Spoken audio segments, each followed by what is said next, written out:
Welcome back to another edition of That Time When. Matt Miller with you in Studio 4 with our beautiful background of the Brisbane city. Let me step out of the way. How awesome is that? Very, very cool. Well, in this city, Supernova was in town a couple of years ago, and we caught up with Dominic Keating. I first had him for Oz Comic Con from Perth on the video show. Then we sat down with him with a microphone backstage of Supernova. It was real fun. It's on this edition of the show.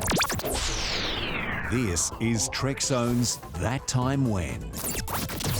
And you can get exclusive behind-the-scenes info and first play access to all Trek Zone podcasts by becoming a member today. Click join on every Trek Zone video on YouTube. Go to thetrek.zone/support or scan the QR code on screen throughout the show. Hey there, people. This is Dominic Keating, and this is my Trek Zone conversation. Dom, thanks so much for your time today, man. I really appreciate it. Pleasure, mate. Welcome back to Trek Zone. Thank you, buddy. Now, the last time we saw you, I called you the tactical officer and you corrected me by saying you're the armory I officer. can't imagine I would have done such a thing. Now, I wanted to elaborate on that because Star Trek Enterprise, 14 years ago now that it wrapped, 13, coming up to 14. God. How does that make you feel? Old. Grateful. That I'm look, after all these years, that it's still, they're just blowing the stage up next to me, I'm afraid, people. Sorry about that. Hopefully Connor Trenier's on it. 14 years, is it really? God, it is amazing, isn't it? How time flies, dude. We're coming up on our 20th anniversary. I mean, it's that's incredible. It's pretty freaky, I have to say. Very grateful that after all these years, the fandom is still interested, and I can't believe that I still sign people's, photographs and whatever else, boobs, babies, and bums. How does it feel when people come up with your season 1 publicity photo for an autograph 20 years later? Do you look at that young man and say, where did he go? I think that's $50, mate. Depending on the gig. Utterly. Where did that young man go? I was just on stage here at the Comic-Con in, where are we now? Brisbane. Thank you. And I was talking about, someone asked me about, have you seen the episodes? And I was like, well, not really. I have a hard time looking at myself on TV anyway.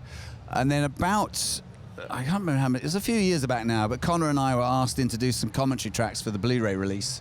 And it had been 10 years at least 10 years, I think, since the inception of the show. And it really threw me for a loop, mate, when I saw this young, handsome, fresh-faced, plump, I looked and sounded like promise. an adult.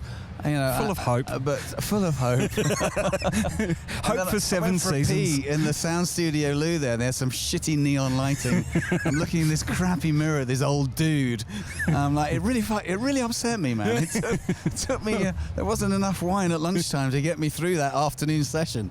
It is a weird thing to see, the passing of time, mate. Now, you are an accomplished actor, both theatre and TV and stage. I've done some stuff. I mean, the main reason here, Trek Zone, obviously, is Star Trek. So we're talking about your time on Enterprise. And we keep coming back to this 20th anniversary. People are still coming to the stage. Yeah. They're dressed up in cosplay and they want to engage you in Star Trek questions, and they're asking you hypotheticals and are you coming on the new show and all that sort of stuff. Did you expect that when you signed on to Enterprise? I guess I had an inkling. I had seen that documentary Trekkies. I did it as part of my research. I did 2 things. I watched that and I tried to read Dune. Got about 40 pages into that and went, we'll just watch the film. And down. End of that. So I had an inkling of what I was getting into regarding the fandom.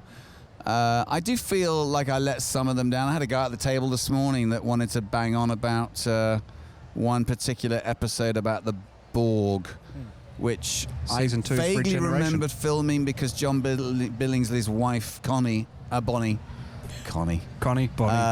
she was in it. But I other than that, I have no recollection of the episode whatsoever. I haven't seen it.